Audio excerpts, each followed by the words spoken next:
Spiritual Tips for Meditators. Part 2. By Propizan Vizalo. Means and Ends of Meditation. Since I would like you to take this opportunity to listen and learn from Luangpor Teean, I will not take much time. I will just speak a little bit to comply with his request. Later, you can request him to share more or answer your questions. I think what Luangpor Teean said is fundamental to the Buddhist teachings. He stresses mindfulness. It is very important to practice mindfulness, for it is the heart of Buddhist meditation. When speaking about meditation, we have to bear in mind that there are many kinds of meditation, both formal and informal.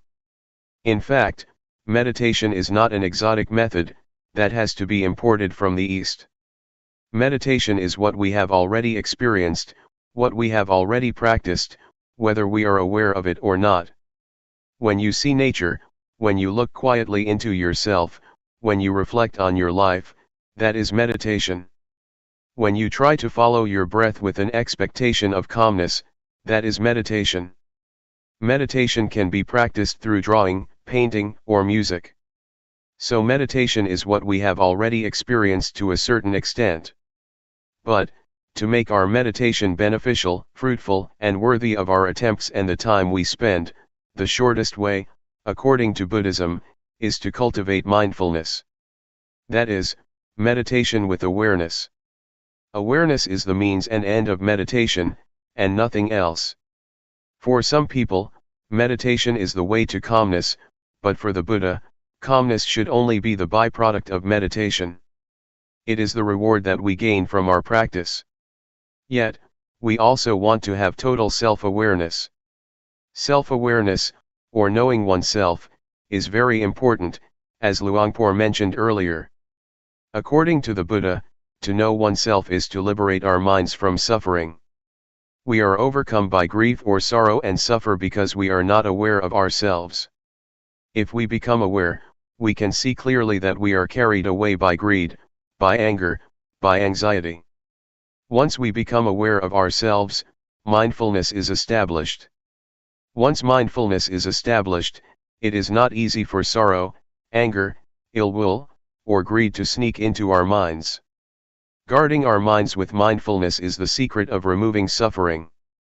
Normally, we are not aware of this truth, but if you reflect on yourself, you will realize that the best way to clear your mind from suffering is to make your mind neutral, to maintain your mind in the middle.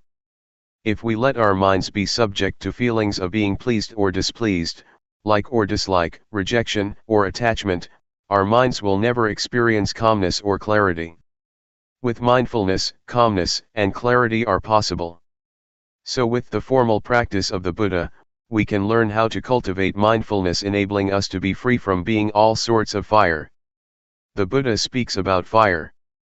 There are three kinds of fire that burn us at every moment, every day, every hour, every minute: the fire of greed, the fire of hatred, and the fire of ignorance.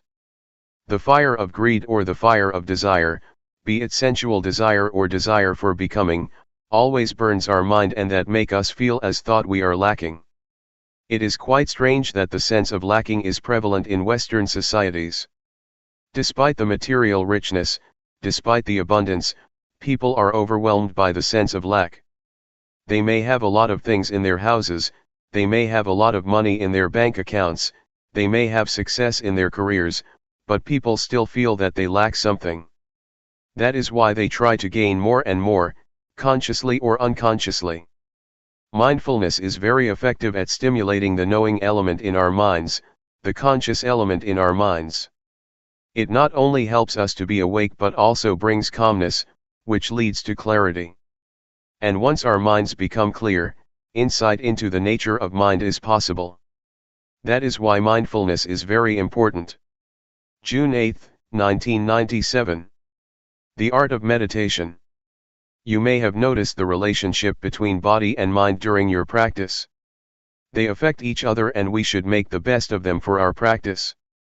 You may have observed that when you are upset or mentally tense, your breath may become shallow or you may have chest or leg pain. If you understand this relationship, you can learn how to relax your mind by controlling certain parts of your body. For example, breathing deeply can help you relax. If you want to gain or to attain a desirable of mind, you cannot force the mind directly, but you can condition it by making your body more conducive to the state of mind. The mind is uncontrollable, but it can be conditioned indirectly, by either the body or external surroundings.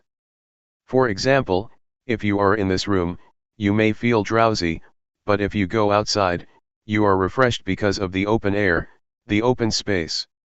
The drowsiness disappears. That is the relationship between external surroundings and the mind. Use this knowledge of the relationship to the benefit of your mind. If you sit upright during sitting meditation, for example, it is easier for the mind to collect, to concentrate, and to be calm, but if you lean against a wall, you may be sleepy. If you feel very tense, lying down will be helpful, but if you feel normal, lying down will make you sleepy.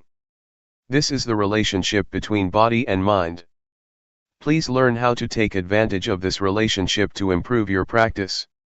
During walking meditation, for example, if you feel distracted or your mind becomes busy and wanders without end, walking more slowly can slow your mind. Your mind will be less distracted. The speed of your walk can affect your mind. If you feel tense because of your inward attitude, your mind turns to look inward, stopping the thinking process.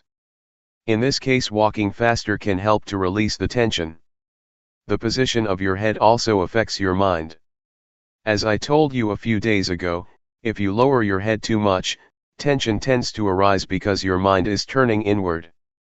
But, if you walk and have an indefinite gaze outward, your mind wanders easily and can be easily distracted. So, positioning your head appropriately will moderate your mind. You have to find the speed that is appropriate for you, not too fast, not too slow. This is an art. Meditation becomes an art because you have to find the balance on your own. If you walk too slowly, your mind becomes tense because it looks inward and concentrate too much on the body and on the thinking process, so you have to speed up. There are two extremes. One is to wander a lot distractedly, and the other extreme is to take it very seriously, to push oneself very hard, trying to stop or to suppress the thought. The one just follows the thoughts, the other wants to stop the thoughts. These are the two extremes. In this practice, we neither stop nor follow the thoughts. But how? This is the point of balance. I myself have to adapt. When I feel tense in my legs, I walk slowly. If I walk any faster, I cannot get through the 7 days retreat. Normally, I do not practice the intensive retreat for the whole week, just for a whole day. The rest of the week I do it indirectly and then I may do something else. But to practice 7 days, we have to learn how to do it without being exhausted. It is like marathon walking. If you push yourself very hard at the first kilometer or on the first day, the rest of the days will be disastrous. You have to know how to save your energy so you can go through the whole retreat or marathon. There is no one standard or formula for everybody. You have to find your own way. If you feel tense, it is better for you to look far to relax. When I first practiced, I look inward so much during the first 3 weeks that I developed a lot of problems. I could not raise my hands or sleep because I tried to suppress my thoughts. I had to cure myself. To turn my mind outward, I had to look at a specific point, during my walking meditation for almost 3 weeks before I felt better. I think for me to look forward, to look far, is good in that situation, but after that I have never used the method again. Now I just look down on the floor but not too much. Luangpor just said, feel relaxed, and just be aware, but I did not know how to apply his teaching to my situation. I think what Luangpor said about the balance is very important. To be aware is to be on the middle ground between following your thoughts and suppressing them. I like to compare awareness to an egg. If you hold an egg tightly, it will break, but if you do not hold it, it will fall. So, you need to hold the egg firmly but not too tightly. For awareness to be possible, you have to handle gently, as if you are holding an egg. If you force your mind to concentrate, to stop thinking, to achieve something better, or whatever, you are going to crush the egg. But if you feel completely relaxed and do not take it seriously, it is like dropping the egg. So, in this method of practice, just hold your mind gently. It is how to do this that is the problem. Nobody can tell you. You have to know how to gauge and how to adapt your mind. It is like riding a bicycle, you have to hold your body in balance. If you are stiff, holding the handles of the bicycle very tightly, your whole body becomes tense and you will fall. So, bicycle riding is the art of keeping your body as well as your mind in balance. The same goes for meditating. You have to hold your mind in balance, neither too relaxed nor too tense. How to reach this point is the art of the meditator, and this is the problem. When I first practiced, I found it difficult to reach this point because normally we tend to be at one of the extremes, either forcing ourselves or just letting things loose. For the practitioner to arrive this point, one needs to have experience with oneself and learn by oneself. If you arrive this way and know what the middle ground is between the two extremes, you will find it easy to practice without tension. You will be able to work the whole day without a problem. At the same time, you will be able to effectively handle undesirable thoughts. Previously, when we had distracted thoughts or a scattered mind, we responded to in one of two ways, either following it or suppressing it. But if we know the middle way, we will find that just acknowledging our mental condition, just noticing the thought that arises, it will disappear or fade away, without our having to make an attempt to suppress it. In order to reach this point, our attitude is very important. If we want to achieve calmness, to develop mindfulness, or to gain something, we tend to suppress our thoughts. We do not want to be distracted, so we try by all means to stop distractions, thus bringing ourselves lots of problems, mentally and physically. So, just take it easy. Attitude is very important. To take it easy does not mean that you do not make any effort, but rather, practicing the whole day and making lots of attempts. The point is how to make such attempts without having anything to gain. You came here and you must have been motivated by some expectations. But once you start working, once you start raising your hands, you have to ignore whatever brings you here.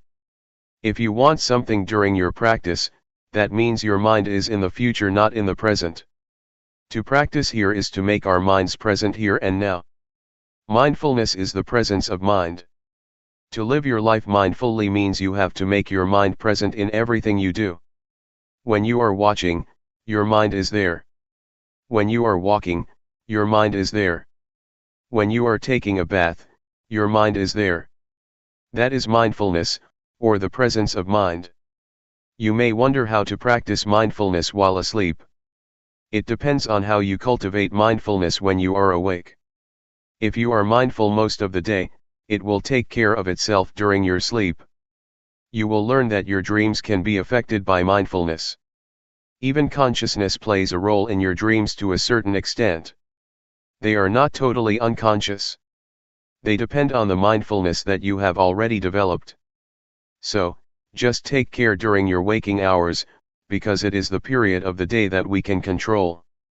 It took me about a month to find the middle ground, but I am a bad example. Many people spend about a week to find it. For me, I feel that tension is the indicator of whether I am practicing right or wrong. If I am tense, it means I am practicing the wrong way. After 1 month, I was aware of my thoughts very quickly, which was a surprising experience for me. Sometimes, even now after being a monk for more than 10 years, I practice and I feel tense, which means I am too serious, so I know I have to relax my mind a little bit. I still get tense from time to time, not always at the balanced state, but at least I know how much I have to relax to reach the middle ground. It will be a point you are familiar with. You may get tense, but when you feel relaxed to a certain point, you will know that this is the middle ground for you. You have to find it yourself. Nobody can tell you where it is. There are many indicators for us to be sure whether we have developed enough awareness or not. Sometimes one has a lot of distractions. The mind can become busy, but if you acknowledge the thought very quickly and notice when it occurs, you are aware. Also, to be aware does not mean that you have to be calm. In some situations, the mind is supposed to perform its functions and it is difficult to be calm. As long as you notice that your mind is distracted, it is all right. That is why Luangpor said, do not try to be undistracted, but once you are distracted, you are aware. Once your mind goes out, you are aware. The point is your awareness of your state of mind and knowing it quickly.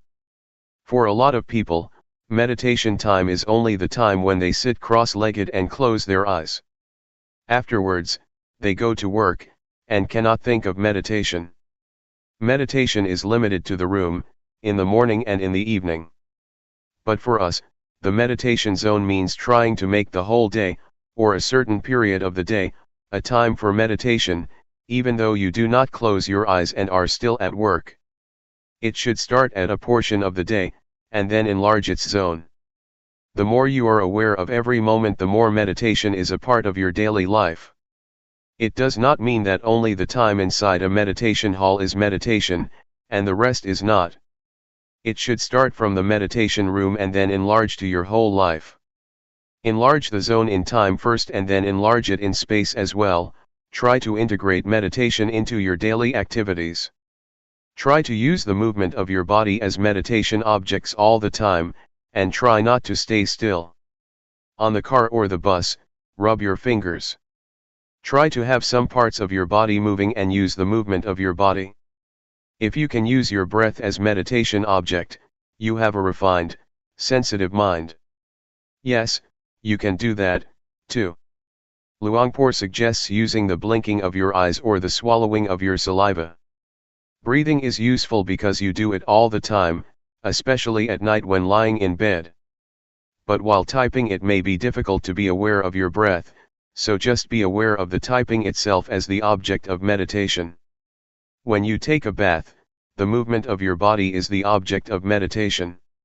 So we are never short of an object of meditation, except when we are sleeping. That is the benefit of Sati meditation, you have an object all the time. We need to have a physical object for meditation all the time, and our body is better. Your mind should be aware of your body's movement. Once a thought arises, your mind goes to the thought, acknowledges it, and then returns. So you have a home. Meditation provides you with a home that is the object of meditation and your mind stays with it.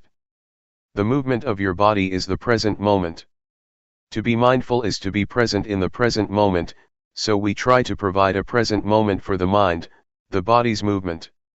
When you become distracted by a thought, that is the present moment too, so the mind should be mindful, but since the thought is undesirable, we just let it go and come back to another present moment, your body's movement. It is okay to shift awareness from one type of your body's movement to another frequently if you are skillful. If you are an adept practitioner, it is not difficult to shift. Try not to practice only two postures, because if you practice only walking and sitting, you may find it difficult when you want to be aware of additional activities. You will not be adept enough to apply mindfulness to that activity, because you have only been using rhythmic meditation and walking meditation all the time. So, you have to be adept, to be skillful, to apply mindfulness to every area of life. For example, in a normal situation, I would use the rubbing of my fingers as an object, but, if I am tired, I can concentrate on my breath because it will turn my attention away from the tiredness of my fingers. It is the same with walking.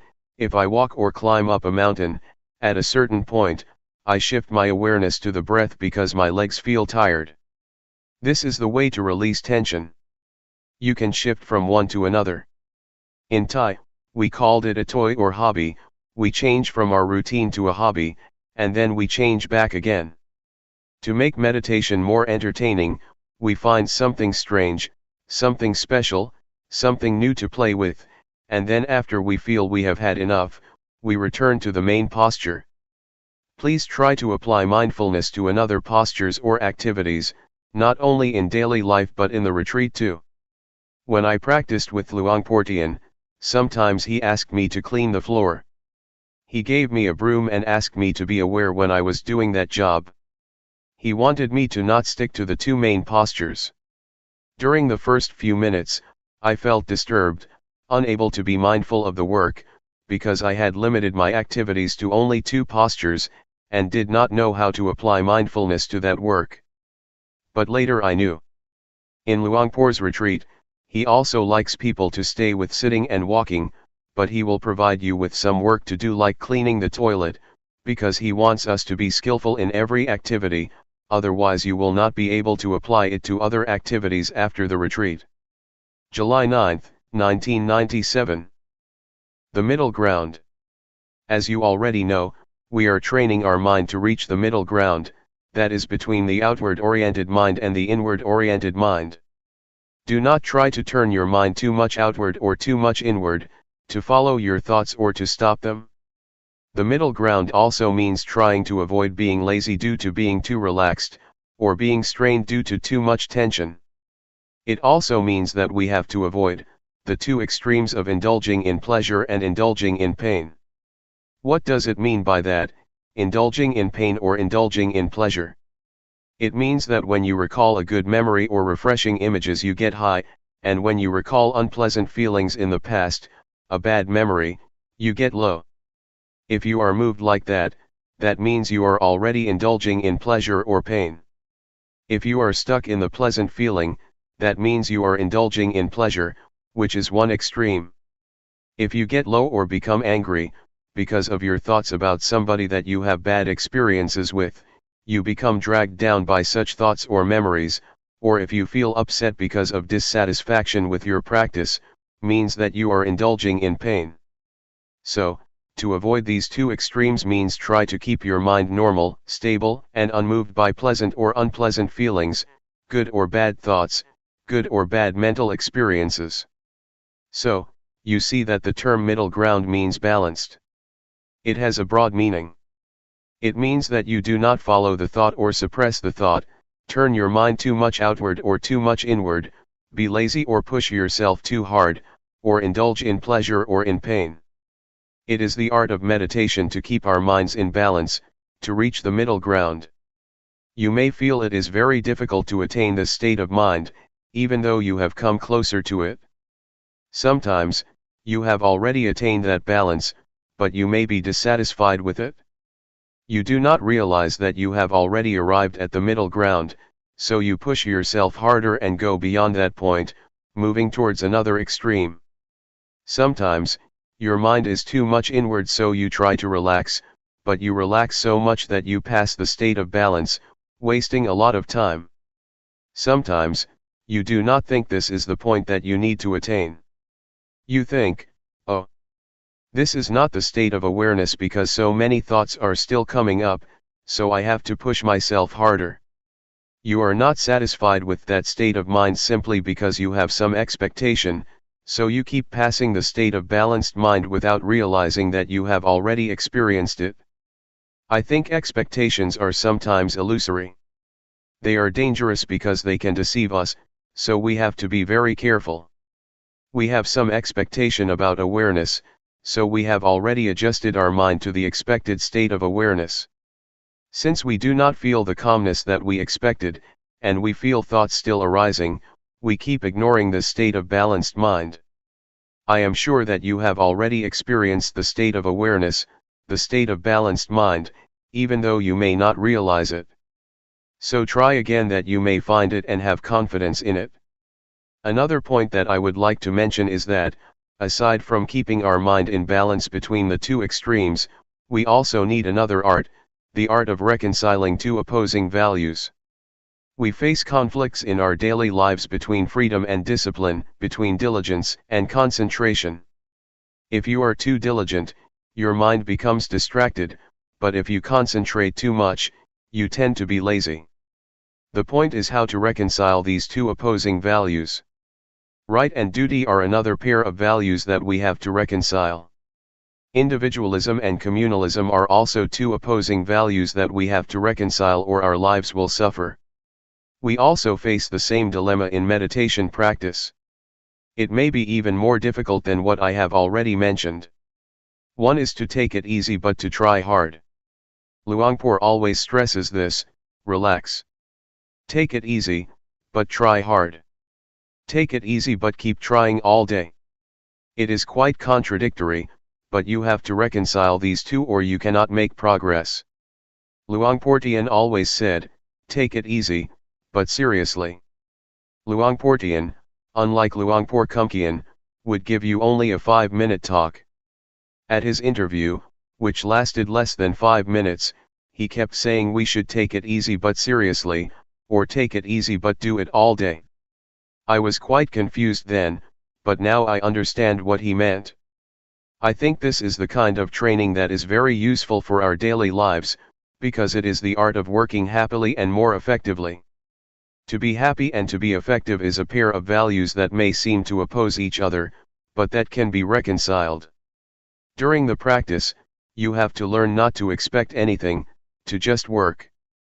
If there is too much distraction, that is okay. If you suffer, that is okay. If you are frustrated, that is okay. You have to learn this attitude, because if you want to gain something, to attain calmness, to be aware of your thoughts as quickly as possible, you will be inclined to keep turning your mind inward trying to suppress your thoughts. You will keep watching your thoughts all the time and end up ignoring the awareness of your body. Luangpor always emphasizes that we should grasp our awareness of the body, and ignore our thoughts first. But normally, in my experience, I seldom remembered this instruction. I tried to stop my thoughts, to suppress them, because I wanted to win. I did not have much time, so I wanted to attain the result as soon as possible and I got stuck. After 3 weeks, I could not practice anymore. I could not do the hand postures because once I moved my hands, after only a few minutes, I got a headache and I suffered. With a headache and a lot of pain, I could not sleep. I made a vow to practice with Luangpor Teean for 1 month, and 3 weeks had already passed with only 1 week left. Feeling hopeless, I decided that I would leave the temple after I finished that week. So I just walked without any expectations, just waiting for my time to finish. I just kept walking because I could not do anything else. That week was very good for me because once I did not have any expectations, did not have any hopes, and just walked to waste the time, just trying to ease my tension to turn my mind from inward to outward, I felt that mindfulness suddenly developed a lot, because I did not mind anymore. June 11, 1997. Practice independently. The truth, I think, you have to see it. You have to see the truth for yourself. If I tell you, it will not be your truth, but an academic or indirect experience. I suggest you not use your intellect to find the truth but direct experience, you must realize it by yourself. Sati, or mindfulness, is a capacity of mind to recall. When you walk in meditation, you think about your work next month, the body walks but the mind goes somewhere else. Then, you recall that you are supposed to be mindful while walking. That is mindfulness. When your mind comes back to walk, you feel the sensation of walking and have clear comprehension. That is awareness. It is very important for us to try to experience awareness directly. It is also a capacity of the mind. One cannot experience awareness through thought or the intellect, for it is beyond the realm of intellect. You have to experience it directly with your feelings.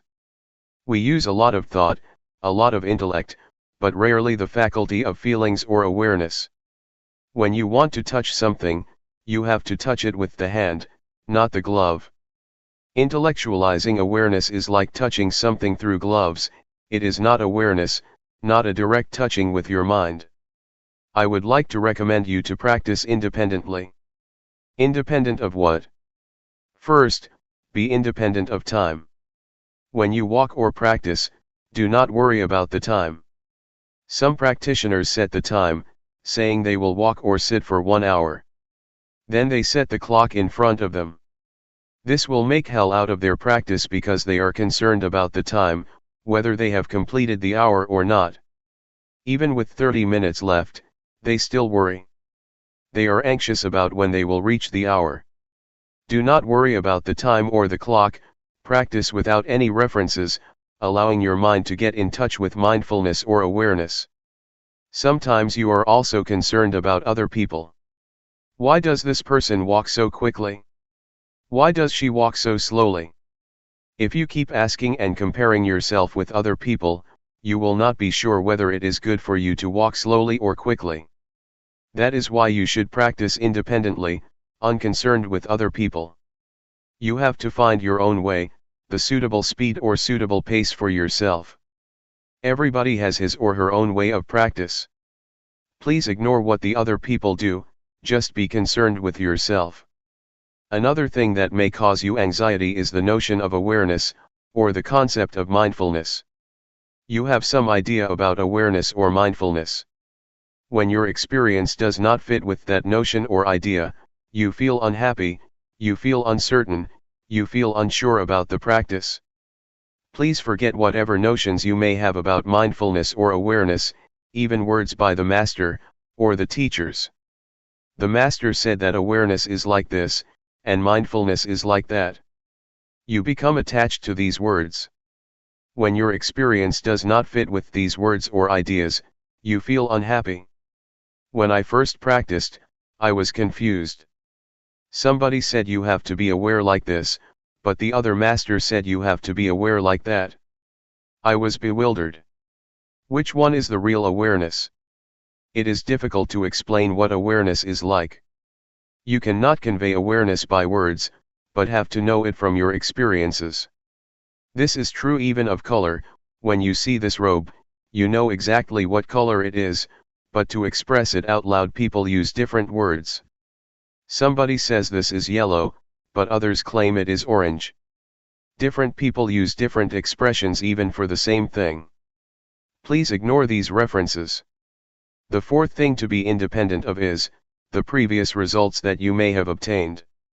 Yesterday, you experienced calmness, you achieved wonderful practice, and then you want your practice right now to be the same. That is another kind of reference that you should avoid. If you have such references or if you are concerned with past results, you may be unhappy. They will never fit with one another. Ignore the results of the past and start again at the present moment. Practice independently, independent of previous results. It is already the past, let us ignore it. However good your experience was, be it calmness or tranquility, do not try to repeat it again or you will be disappointed. Why? Because you have some expectation, and expectation makes your mind out of balance. To practice like this, balance is crucial. You have to keep your mind in balance. Desire or expectation tends to push your mind out of balance. Therefore, forget whatever happened to you, even your expectations. Be careful with expectation. When you expect something, you have preconceived notions about it. If experience does not conform with that idea, you reject the experience. There is a story that is very instructive. An individual on a sinking boat prayed to God for help. Being very devout and sincere, he sincerely believed that God would help those who have faith in him. During his prayer, a lifeboat came by and asked him to join. He said, "No, I believe God will help me, because he never ignores those who have faith in him." So, the lifeboat left him behind. 1 hour later, the sea level was already at his chest. A fisher's boat came. He said, "No. God will help me." Another hour later, the sea level was already up to his neck. A patrol boat came. He replied again, "No." So, he drowned and went to heaven because he was a good person. When he met God, he asked, "God, why did you forsake me? I prayed for you even at the time of crisis." God replied, "You fool. I sent 3 boats to help you. Why didn't you take the boat?" The man expected a miracle. In reality, No miracles happen. God's action is not miracle, He works through ordinary events. So, with expectation, the person tried to reject even the help of God. Do not be too concerned with expectations, or you will reject the experience that you have already achieved. Just work independently of expectation, and try to get in touch with real awareness through direct experience. When you get a result, it will be the true outcome of your practice. Do not bother with miracles or preconceived expectations. Question: how can you forget everything and not have any expectations or references? Answer: it can be done through repetition. In the first hour it may not be easy to forget, but if you practice more and more, you will feel in harmony with the practice, and then this notion will pass away. Nevertheless, you have to do it repeatedly, over and over again. Then, a new kind of habit will develop, the habit of letting go and forgetting expectations. Question: that is very, very hard. Answer: it is possible, if you try to be at the present moment. I found that when I feel in harmony with the practice, I do not care about the rest. To be in harmony with the practice takes time, but it is possible. We call it, to be at the present moment. When you have developed that habit of being at the present moment, you will be less distracted by expectations, by time or schedules, by other people's practice. Question: are you suggesting that we totally ignore previous experience on how to get there? Answer: I suggest you do that when you start the practice. However, when you finish, you may review and think about which one is the way. During the practice, try to be at the present moment, otherwise, your previous results will distract you from the practice. Question: when we start the practice again, we will take reference of the previous experience, right? Then, how can you practice independently? Answer: a kind of habit will develop within you. Question: right, I see what you mean, inherit a habit from the previous practice instead of knowledge. Answer: yes. It has already happened to you, because all of you have been practicing for a long time. You have inherited some habits or some tendencies. That is the most important, more important than something in your mind. Question: not to be guided by thought, but by your natural movement or habit. Answer: yes. This is what we call adept or skillful. You become more skillful. Take swimming for example. Thinking, or recalling the instructions, does not help you much when you are swimming. You have to be at the very present moment. Whatever you do will become a tendency or habit in you. Once you know how to swim, it becomes your second nature. It becomes a part of you. No matter how much time has passed, maybe 10 years, you still know how to swim because it has become your nature. I think mindfulness or practice is like that. Once you know how to adapt your mind to be aware of the present moment, it becomes your nature. You may give up the practice for a while, then come back. In the beginning it is difficult, but after you practice for a few minutes, it will come back. Which I call habit. I myself, when I practice, never think much of the results. I think only that this will form a new habit. Once the habit has developed, it is easier to practice. This is how you train children to take a bath or to brush their teeth. At first, they refuse, but you just push them to brush their teeth. It becomes their nature and they will go to the bathroom to brush their teeth on their own. Mindfulness is like that. In the beginning, your mind follows the thoughts and never comes back. Then, you call it back. Second time, it goes again, following the thoughts and comes back. The third time, it comes back quickly, faster, but still takes a long time. Then, you call it back all the time, many times, it returns faster and faster. The unintentional thought will become shorter and shorter. In the beginning, it is like a train of thoughts with 12 cars of thoughts. After practicing for a few days, it becomes 10 cars. The train of thoughts becomes shorter, shorter, and shorter. Then, only one car of thoughts, because your mind becomes faster. It is the habit of the mind to come back faster. This is what mindfulness is. You need not to stop the thoughts. Your mind will come back on its own. July 8, 1997. Harmony within. Meditation practice is to train ourselves to be in harmony with ourselves, or to be in harmony with the present moment. To be in harmony with the present moment has a broad meaning. It means that we have to be content with what we have, with what we are doing, and also with what we are at the present moment. To go deeper than that, it means to be content, accepting the thoughts or emotions that we have at the present moment. To accept does not mean that you are lost, or follow the thoughts. That is not acceptance. Accepting means keeping our mind normal, not reaching to the thoughts whatever they may be. This is the only way to free our mind from all kinds of thoughts or emotions.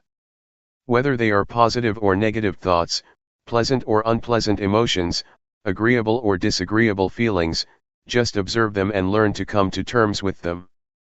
People, in general, are likely to react to the thoughts or emotions that they have. To be precise, they are not reacting, but attached, or clinging, to the emotions or thoughts that arise, even unpleasant feelings. It may sound strange, but we do cling to unpleasant feelings or emotions. You may have noticed that when we experience anger, we never try to let it go. We keep recalling the incident that causes us anger, and keep reminding ourselves about the behavior of that person that upset us. We cling to that negative emotion or experience and never try to let go of it. We may want to, but we never try. We just cling to it, grasping the anger, the anxiety, or whatever. Thus we cannot sleep at night, because we keep thinking about this and that despite the fact that they are unpleasant feelings, emotions, events, or experiences. That is why I say we cling to it. We do not accept it the way it is, but cling to it. That is what the Buddha called indulging in pain or indulging in suffering. In the first sermon of the Buddha, he mentioned two extremes, indulging in pain and indulging in pleasure. Buddha advised us to avoid these two extremes. To indulge in pain does not mean that we torture ourselves as the Buddha did, when he tried to attain enlightenment through ascetic behavior. He refused food and slept on nails. That is indulging in pain, but all of us never do that. Still, we indulge in another kind of pain, mental pain. When anger arises, we are lost in anger. When anxiety arises, we are caught up in anxiety. We grasp it, grasping anger, clinging to anxiety. This is indulging in pain. We have already fallen into the extremes that the Buddha suggests we avoid. The same applies to indulging in pleasure. Normally, people think that to indulge in pleasure means indulging in sensual pleasure, like a playboy, to have new spouses, to enjoy themselves in the casinos, theaters, nightclubs, etc. Yet, you have already experienced indulging in pleasure mentally. When pleasant feelings arise in your mind, you cling to them and enjoy them, do you not? We are always caught up in the agreeable emotions and feel content with them. This is indulging in pleasure, another extreme that the Buddha instructed us to avoid. You may have realized that you have already indulged in those extremes during your practice. That is not the middle way that the Buddha suggests we traverse. The middle way, in this sense, means not losing yourself in either painful or pleasant experience, be it calmness, happiness, suffering, anger, or anxiety. Do not become lost in those feelings or emotions. Just accept them as they are. When pleasant feelings or good thoughts arise in your mind, you tend to follow it, do you not? When you encounter unpleasant feelings, you want to suppress them, do you not? But that is not an act of acceptance. To accept means to observe, to see, to recognize, and to let go of it. This is the only way to be free from all kinds of feelings or thoughts. I would like to urge you to learn how to come to terms with all kinds of thoughts and emotions that arise. You will find that once you accept them, once you observe them, they will gradually pass away. This is the best way to let go of them, the best way to liberate ourselves from them, the best way to get rid of them. Not to stop them, but to observe them, and they will gradually be dissolved. This is the middle way that the Buddha suggests, to indulge neither in pain nor in pleasure. Not only in the physical or sensual aspects, but also in the more delicate mental aspect. This is the aspect or level that people always fall into, without realizing that it is not the middle way the Buddha suggests. Is it clear to you?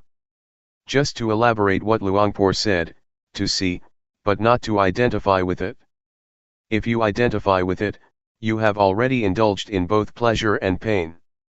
Just see it as it really is, do not be overjoyed or upset by pleasant or unpleasant feelings. This will keep our minds stable. That is what we call accepting the way we are in the present moment, and being in harmony with the present moment. That's all for this morning. Thoughts always trick you or make a fool of you. They need your attention, as a child always asks for his mother's attention. They are very clever and have many tricks to fool you, to draw your attention. Persuading you, the thought says, come. Come talk with me. Come join me. Come interact with me. In the beginning, you may think that you know their tricks, but their tricks are endless. When I practice, I say to the thoughts, no, I will not interact with you. Whatever thoughts arise, I will turn my back on you. Yet, they have many new tricks to make a fool of me. Sometimes they ask, hey, why don't we think about the Dhamma? Investigating Dhamma is good, isn't it? So I jump into the thoughts, and later realize, oh, I fell into your trap again. That's all right. You should try to have strong will. Sometimes you have very beautiful and excellent ideas. You may think about the glorious past, a beautiful moment in the past, or somebody whom you would like to talk with. The thoughts will try to persuade you to interact with them, but you should have strong determination to resist their temptation. In the beginning, it may be difficult.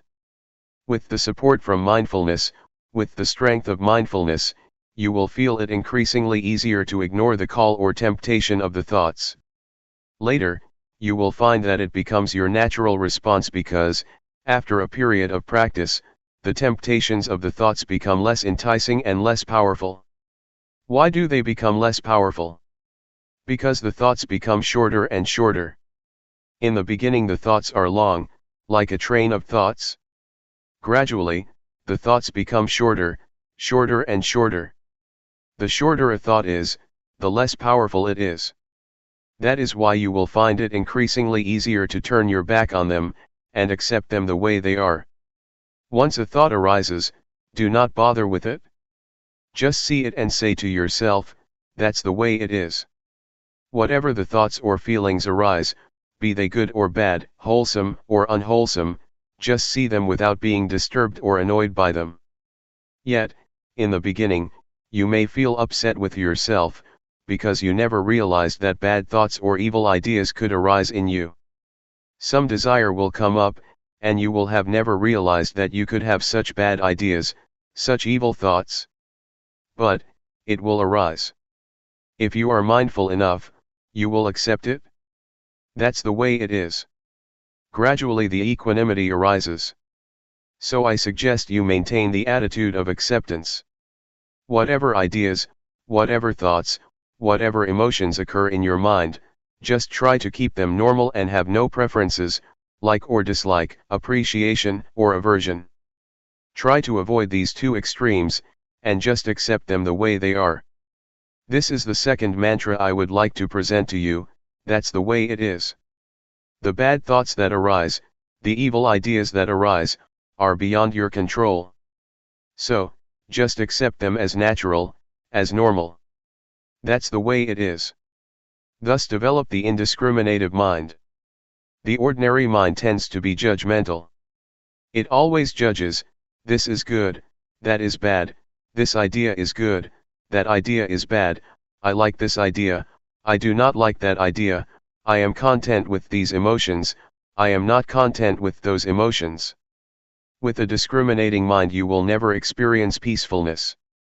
Your mind will go up and down, because of such preferences or such judgmental mind. The way to attain peace is to develop the indiscriminative mind. Have no preferences or judgment, and see everything as it really is. Accept it as the natural process that occurs to your mind. They are just visitors, coming and going. No matter how good or bad the idea is, any kind of idea, just let it come and go, appear and disappear. Do not be bothered with it. Just see it, take note of it, and then come back, returning your attention to the body's movement. In brief, try to resist the temptations of the thoughts. They need your attention because that's the only way they can sustain themselves. Unless you give them your attention, they cannot survive. They can exist only with your support. If you do not pay attention to them, they will just pass away. This is the best way to handle the emotions. Do not suppress them, stop thinking, nor force your mind to drop these thoughts. Just say to yourself, when the thoughts arise, that's the way it is. July 9, 1997. Calmness and insight. There are two words that Luangpor always mentions, mindfulness and awareness. Both are like twins. They are interchangeable, help each other, and always come together. Mindfulness is that which recalls. For example, you are moving your hands, but you forget that you are doing it because your mind is distracted. Then, you remember that you should be attentive to your hand movement. That capacity to recall is mindfulness.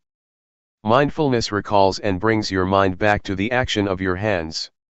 When your mind is attentive to your hands, or to any activity, you become aware of your body, aware of yourself. This is awareness. Once you are aware of any activity, you know what should be done as far as that activity is concerned. This is clear comprehension, another function of awareness. When you are aware of an object and attentive to it, your mind becomes increasingly collected and composed, thus enhancing concentration. Awareness also gives rise to and strengthens mindfulness. Sometimes, while you are supposed to be aware of your body's movement, your mind becomes distracted. Awareness of your body's movement sometimes helps your mind to recall that you must be mindful of your body, and that's why it can help to bring your mind back. It awakens mindfulness, bringing back the mind. For example, when you are listening to someone's speech, you rub your fingers. You may be distracted by the environment, by your worries or your concerns about something else. Suddenly, you feel the sensation of your fingers, and the sensation helps you to remember that you should be listening to the talk. So, mindfulness becomes function and brings your mind back to the talk, to be attentive to it. This is how awareness helps mindfulness to function, or take place. Mindfulness, awareness, and concentration are closely related. Mindfulness gives rise to awareness, awareness gives rise to concentration, and vice versa. They help each other, enhancing each other. Don't be confused when Luangpor sometimes mentions mindfulness, and a few moments later he mentions awareness or mindfulness and awareness. They are the same. Technically they are not the same, but in practice they work very closely together. Briefly speaking, mindfulness brings the mind back to the activity or meditation object. Once your mind is with the object, you have awareness, you know and you see clearly. With the functions of mindfulness and awareness as I mentioned, two things will occur. The first is calmness. It arises because you are not distracted by thoughts or by external stimulation. Your mind does not wander around because your mind is attentive to, or tied to, the meditation object. Thoughts may arise in your mind, but they are short and do not disturb you much. You may feel hot, you may feel cold, but it does not give rise to anger or upset you, because mindfulness brings you out of the anger or negative qualities, and back to the object of meditation. But, if you do not have an object of meditation, your mind can easily be caught in the anger, that is the result of unpleasant feelings. So, mindfulness and awareness help you to let go or be free from the discontentment. That is why calmness and relaxation are possible for the one who has mindfulness. The second thing that happens when you have mindfulness is wisdom, or clarity of mind. It happens because mindfulness and awareness keep your mind from liking or disliking, from being up or down, from being content or discontent. They keep your mind stable and without bias. If you have preferences, if you are discriminative and like or dislike, you have bias and you cannot see things clearly as they really are. This will not be the case if you have mindfulness. For example, when anger arises, you will not be caught up in it, you will distance yourself from it and see the anger. You do not reject anger, but just see it. You can see how it exists and how it passes away. But, if you get into the anger, you cannot see, and you cannot know the anger. Just as when you are in this hall, you cannot see what this hall looks like, unless you go outside, only then can you see what the Kuan Yin hall looks like. You have to be outside so that you can see clearly what or where it is. How can you be outside the anger if you do not have mindfulness? Mindfulness helps you to be outside the thought and see it as really is. That is why Luangpor always emphasizes that, you have to see. You should know. You should not be lost in any kind of thoughts, be they good or bad, of pleasure or pain, so that you can see and know. Truth will reveal itself. In short, as I mentioned, there are two kinds of results that will take place, calmness and insight, or wisdom. Yet, you should bear in mind that calmness is not the primary aim of this meditation. The primary aim is insight. If you take calmness as the primary objective, it is easy for you to become lost in calmness, and then you cannot even see what it is. Just recognize that calmness is like this, when it manifests itself, and do not be overjoyed with it.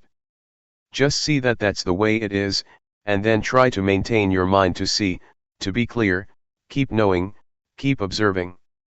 That's all. This is just to make a brief distinction between mindfulness and awareness, and to highlight their main functions as well as how they work together. Practically, they have more functions than what I have just mentioned. July 10, 1997. The point of balance. As you may be aware, Luangpor tries to suggest that you not watch your mind or watch your body closely. There are some justifications for that. In our daily life we tend to do a few things at the same time. You should allow your mind to be aware of your whole body rather than only a particular part of it. Otherwise, you may make mistakes in your activities. For example, when I began my practice, one day, I finished my lunch and had to throw the leftovers into the waste basket. Since I did not know how to practice properly, I forced my mind to concentrate only on my feet, while I was walking to the waste basket. When I arrived at the basket, I threw the leftovers into the basket, and forgot that not only the leftovers but the fork and spoon were also thrown away. Why? Because I concentrated too much on my feet. I did not allow my mind to be aware of my whole body, to be aware of the act of holding the plate with the leftovers and the fork and spoon. If you force your mind to concentrate only on one part of your body, you limit your awareness to that part and forget the rest. There is another story of a practitioner, who wanted to concentrate on every act of her movement in detail. Before she went to the office she had to get dressed. She concentrated on her act of dressing very consciously and very intensely. When she took the shirt, she concentrated on it. While wearing the shirt, she also concentrated on every movement of the wearing. The same applied to putting on her trousers, her socks, and her shoes. When she went to work, it took more than an hour for her to realize that she forgot to zip her trousers. It's okay if you walk with too much concentration in a walking meditation, it's not much of a problem because you only have one act. Yet in reality, you have many acts at the same time. You walk and you hold something in your hands. When you drive a car, you have to look at the road, and control the steering and the speed with your hands and legs. These require your total awareness. Focusing your mind on only one particular part of your body will cause problems. I have spoken only of the physical aspect or the aspect of the body activities so far. This principle also applies to the mental aspect. If you force your mind to watch your mind closely, you tend to block your thoughts. When there is no thought, you do not learn how to let go of it. You should allow thoughts to arise, so that you learn how to let go of the thoughts or emotions. If you block your mind, the thoughts cannot arise, and then you do not know how to let go of them when they do arise. It is important for you to keep your mind in balance, to not watch or concentrate too closely, nor to let it loose to all distractions. This will enable your mind to be aware of the mind, to be aware of the body, not only of your hands, but the whole of your body and also its surroundings. This is what we should do when we cross the road, especially the road in this country. You have to be aware of the act of walking, and also of the mind. Am I absent-minded? If you are absent-minded while crossing the road, it is very dangerous. You also need to be aware of your surrounding of the car that is coming. So, you have to be aware of three aspects: body, mind, and your surroundings. One can achieve this only if he keeps his mind in the point of balance, neither watching too closely the mind, nor concentrating merely on the body. For the beginners, do not be confused with what I said. Be aware of your body first. Do not pay much attention to the mind or to the thoughts because you have to go step by step. You may be aware of your surrounding at the same time, of the noise or whatever, just be aware with mindfulness. Do not be disturbed by the noise or by visitors that come to talk to you. Just see them as they really are, accept them as that's the way it is.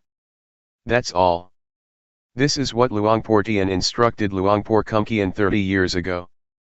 Because Luangpor Teean, at that time, was very good at concentrating his mind on the breath only, and would cut himself off from his surroundings or any kind of thoughts, because he watched closely only the mind.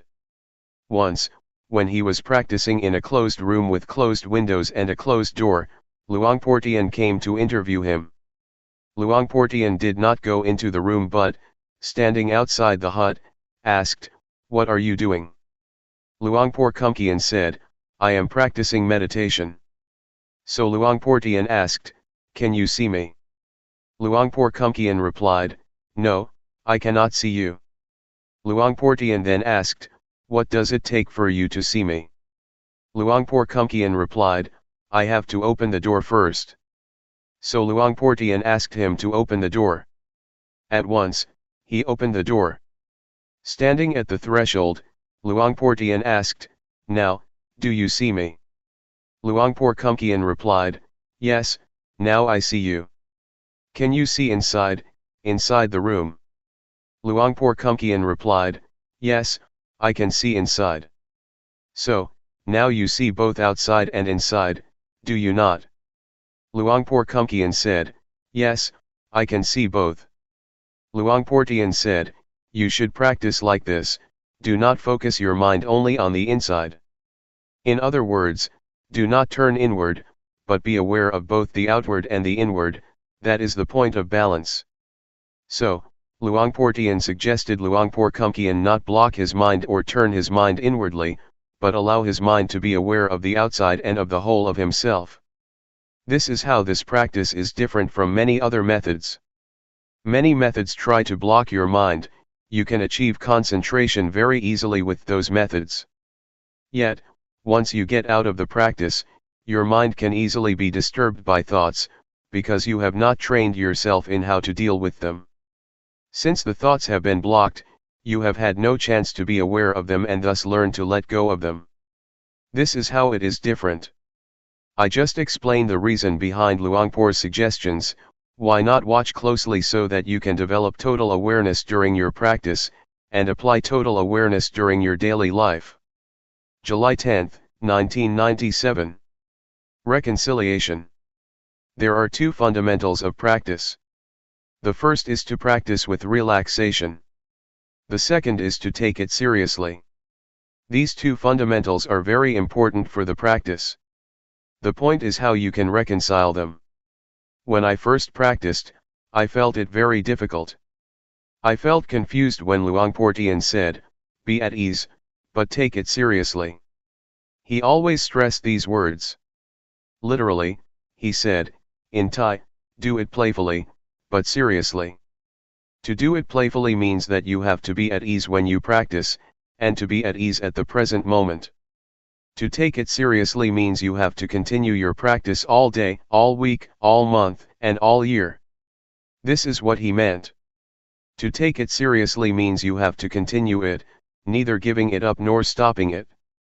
I think this is the art of the practice, how to reconcile the two opposing values, the two opposing principles. Both principles are good, but on some level they are contradictory. As you may remember, in the first few days, I talked about the middle way. The middle way is the practice that avoids the two extremes. The two extremes are bad, so we have to avoid them. That is the middle way. Yet, at the same time, there are two principles, two values, that are both good, but in opposition to each other. We have to reconcile them to make them in harmony. These are the arts of the practitioner. 1.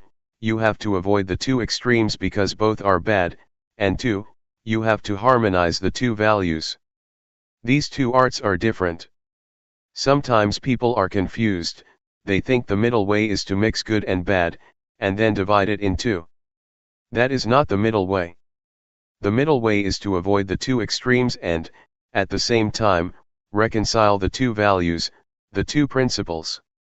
In Buddhism, you will find that this art is very necessary. You have to reconcile faith and wisdom. Those who have too much faith always lack wisdom, those who have wisdom always lack faith, because they always criticize, always doubt, always feel uncertain.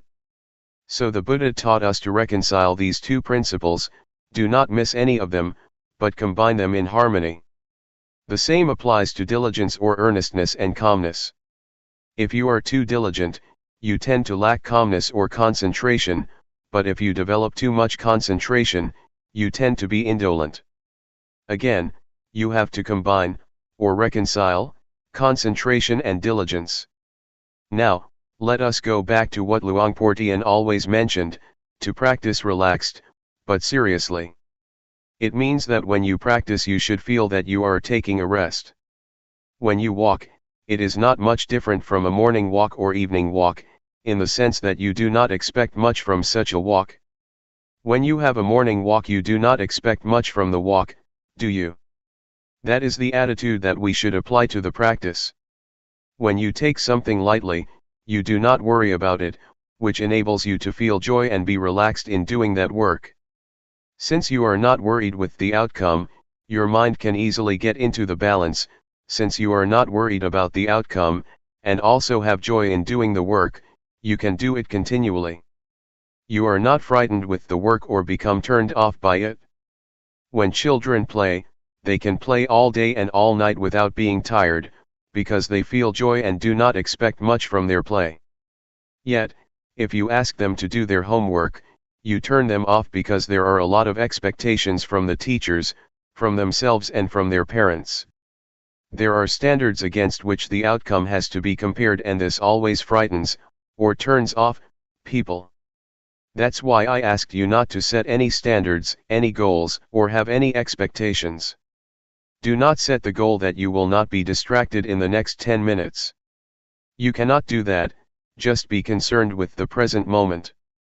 If you are worried about the outcome, your mind is already in the future, the outcome is in the realm of the future. If you are concerned only with the cause, the practice, you are already in the present, the cause is what you have to make, and you can only make it in the present moment. If you can have this approach to the walking meditation, or to any kind of meditation, you will find that this approach or attitude is very helpful to your daily life. In daily life, we always have problems with our work. We are very tense and frustrated because we worry so much about the future, the outcome, or the reaction or response of people. Sometimes we are worried because we want ourselves to reach a goal as soon as possible. When we drive a car, we may feel unhappy because we want our car to reach the destination as early as possible. If you have such thoughts, you cannot drive the car relaxed or with happiness, especially when you are late. You feel upset and frustrated. The desire to reach the destination as soon as possible becomes like a fire that burns your mind. Remind yourself to pay attention to the present moment. It does not help at all if I am worried about being late, because it does not make me reach the destination faster or sooner than if I am not worried. The worry itself does not help, it does not change the situation. What you should be concerned about is trying to driving the car properly and as best as you can, because this is the only way that you can arrive at the destination without delay. So in real life you have to be at the present moment, and not allow the mind to be occupied by expectations or by the future. The attitude that causes suffering to a lot of people, especially people of today, is the expectation of getting the result or reaching the destination as soon as possible. When I write a book, if I think that it will take one more year or one more month to finish the job, I feel worried, because it's still a long time and I am tired already.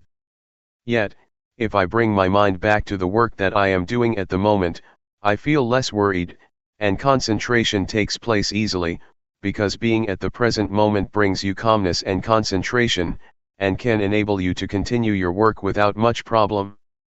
I think we have to learn how to do work without pushing or driving us at the same time. Just do whatever has to be done.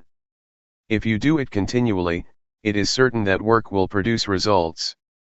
My friend, a Zen monk, spoke about his master. Some of you may have heard of him, Shunryu Suzuki. Shunryu Suzuki is the author of Zen Mind, Beginner's Mind. He has a center in San Francisco. When he started the temple in San Francisco 30 years ago, he had to do everything with his own hands. One of his big jobs was to prepare the garden. A Zen garden is composed of rocks, a lot of big rocks. Shunryu Suzuki is not a big person. He is just like Luangpor, but thinner. All day, he had to carry the heavy rocks to his garden and arrange them. His young Western disciple wanted to help, but after a few hours, he was tired. "Oh, I can no longer do this." He asked Suzuki, his master, "How could you do this all day?" Suzuki said, "I take a rest all day." When he lifted the rock, he just lifted it without much expectation that he had to carry 20 or 30 rocks a day. He did not set a goal, but just lifted the rock without judgment or expectation. His mind was with the rock and with himself, not anywhere else. He felt relaxed, which is why he said that he rested all day and could continue. He was serious about his rock garden, but he did it relaxed. It's as Luangpor Teean said, practice playfully, but take it seriously. To be at ease enables you to work longer than when you take it seriously. Sometimes you drive a slow car, and you can arrive the destination sooner than those who drive at a fast speed. The same is true when you walk up a mountain. Those who do not know how to climb a mountain start climbing fast, and end up reaching the top later than those who walk slower. The meditation master or the hill tribe people just walk slowly, relaxed all the time, relaxed every step, and they reach the top before those who are serious or walk hastily. The practice is the same. Just walk, as you walk, simply walk, and take a rest every step. You will find that you are not tired after you walk the whole day or the whole week, because you take a rest with every step. Please apply this to your daily life. Not only in the spiritual aspect. Take Suzuki as an example. Even in the material or physical world, you need to apply this art, the art of reconciling the two principles, relaxed but seriously. You will find that in the real world this is really important. Individualism and responsibility to the community are the two principles you have to reconcile.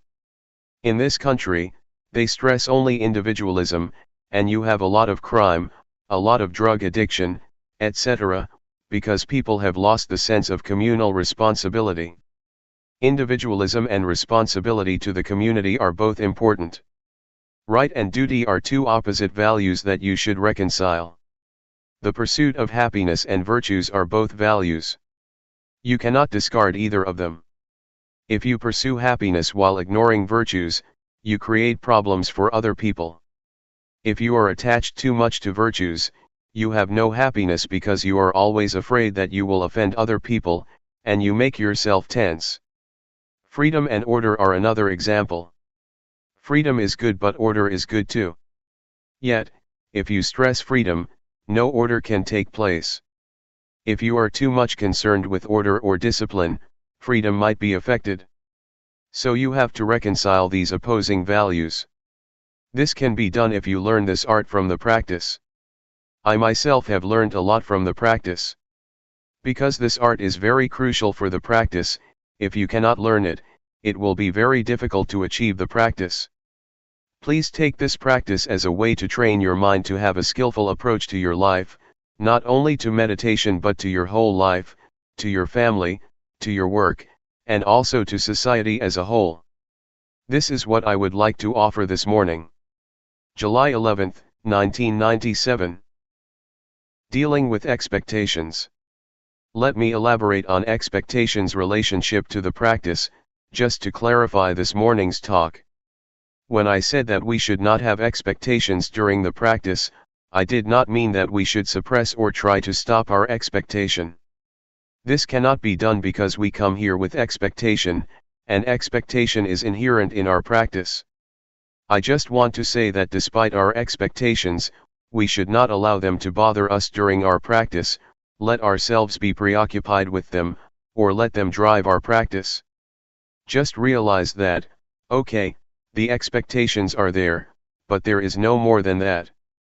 It should be noted that the progress of spiritual practice is most developed when expectations are at their lowest, or we have none at all. For example, after Buddha's death, Ananda tried hard to develop his practice to the level of Arahant, the last level of enlightenment. He had only one day left to finish his practice, before the first council was going to start. This was crucial because he was supposed to attend the council, but only the Arahant could attend. There were already 499 Arahants. The council was waiting for him, but he had to meet the requirement of being an Arahant. He had not yet achieved it, and there were only about 20 hours left. So he tried a lot that whole day, but he still could not achieve the final stage of enlightenment. Finally, at night, he was tired and decided to take a rest by a tree. The moment he leaned against tree trunk, at the moment when he felt that he wanted to relax, enlightenment took place. At that moment, his expectation was very low, either because he felt hopeless or because he just wanted to relax. I think the experiences of other enlightened beings are just the same. They get enlightenment or receive intuitive insight, when their minds are relaxed and in harmony with the present moment. Some of Luangpor Teean's disciples got insight while they were harvesting the crops, obviously with mindfulness. This law of enlightenment, or law of intuitive insight, also applies to the world of scientists and the world of daily life. You may have heard of the story about Eureka and Archimedes. He tried to find the law of density and he could not find it, until the moment he got himself into the bathtub. At that moment, he felt relaxed. After working all day, he just wanted to take a good bath. The moment he submerged himself in the bathtub, he realized the law of displacement, which is crucial for the calculation of the density of objects. If you want to know the density of this chair, you put it into water, calculate the volume of the water that overflows, or is displaced, the weight of the water and the weight of this chair, and then you know the density of the chair. So, the word Eureka, or the intuitive knowledge of Archimedes, arose when he had no expectation. The same applies to Newton. He found the law of gravity when he was going to relax under the apple tree. An apple fell. He realized the law of gravity. At that time, he had just put aside his research, so his expectations were very low at that moment. You see how intuitive knowledge works. It works when expectations are very low, and especially when you are very mindful in that present moment. So, the point is how you can practice without the drive of expectation, the drive of desire. This is a problem because we are usually driven by desire or expectation. In Buddhism there are two kinds of motivation. The first is desire to get or desire to achieve. The second is zeal, you want to do, or you want to practice. There is a difference between the two. Desire is closely related to craving, and zeal is closely related to wisdom. With zeal, you realize that it is good, so you want to do it. Zeal is the desire to do, not the desire to get, not the desire to achieve but the desire to do. Buddhism does not say that you should not want. Yes, you should have wants. You should have the want to do, but not the desire to achieve or the desire to get. So, please learn to use zeal as the motivation for your practice. You see with your wisdom that meditation practice is good. It is not to satisfy your ego that you do it, but because it is good for yourself and for others. Then, you start practicing. Yet, for a lot of people, it is difficult to develop zeal, because desire always dominates their minds. That is okay. We have to accept the way it is. We have to accept that we have desires and expectations. But again, once we start walking, once we start moving our hands, it is time to turn our attention to our body's movements, and leave our expectations and desires behind. Submerge yourself in the present moment, in the act of walking, in the act of moving. When you get the results of the practice, you will have confidence in the practice, and you will see for yourself, oh, this practice is good. You develop zeal because you have seen for yourself the results of the practice. This is how zeal is developed. You see it yourself, with your mind, oh, this is good. So you develop the inclination to practice, and this time you practice without the drive of expectation. You enjoy doing it, so you just do it. Enjoyment is the result of your zeal. If you enjoy something, you do it. You do not mind what will happen. I like it. I enjoy it. So, I do it. There is no more than that. Find out how you can enjoy the practice. The more you enjoy it, the more you will practice it relaxed and at ease, and the more you will get results. The more you get results, the more you become confident, and then you will just do it. We do not need the drive of expectation or the drive of desire. I think this is the motivation that people lack. We are taught that only desire can drive people to do things. Actually, there is another motivation that can get us to work. Zeal as a Buddhist motivation is very important, not only in meditation but in any kind of work. This is what I would like to offer you for reflection. In summary, how should we deal with expectations? First, accept them for what they are. Accept that expectations exist in our minds, but do not let them bother our practice, or pay much attention to them. Just be at the present moment with the work you are going to do, and do not allow yourself to be driven by expectations. Try to develop the other kind of motivation, zeal. With the right motivation, you will find that results arise not in the future, but at the present moment. Normally, people just wait for the future, wait for the results to come. If you have a positive approach, a positive mind, you will see results, and the outcome always comes at the present moment. Please be sensitive to the immediate results, that always take place but that we always ignore. As Luangpor always says, once you move your hands, you already get the outcome, the awareness. You need not wait for the future. It has already arisen, but you have to be aware of that. That's why we can be happy at the present moment, because we get results at the present moment. We do not need to wait for the future. It is too risky to wait for the future is uncertain. But, the immediate result is guaranteed by our practice. That's all for this afternoon. July 11, 1997. Unreliable thoughts. I am sure that you all have a lot of experience with thoughts and emotions.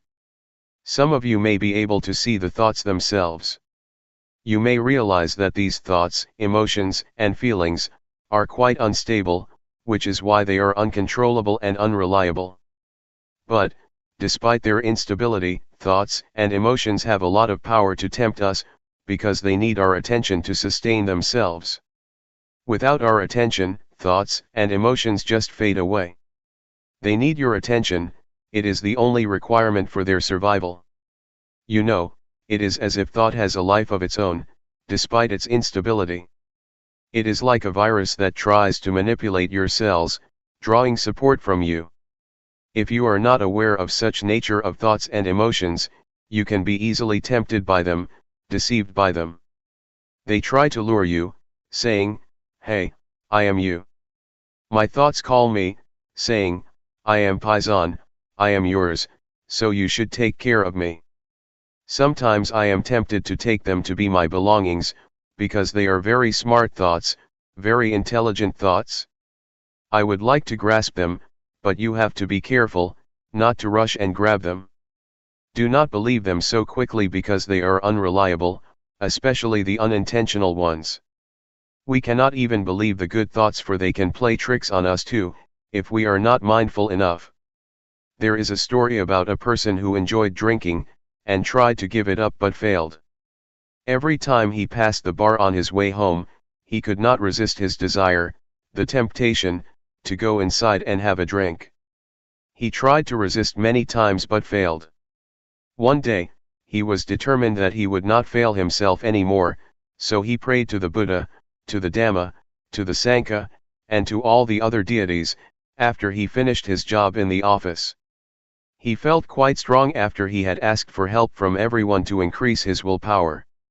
When he approached the bar, the temptation arose, but he tried to deny it. No, this time no. But on his first step in front of the bar, a thought arose, "Hey, why don't I have a last drink?" "No, no, no. I can't," he said to himself. On the second step, "Hey, okay, not a full cup, only half a cup." "No," he said, and he proceeded.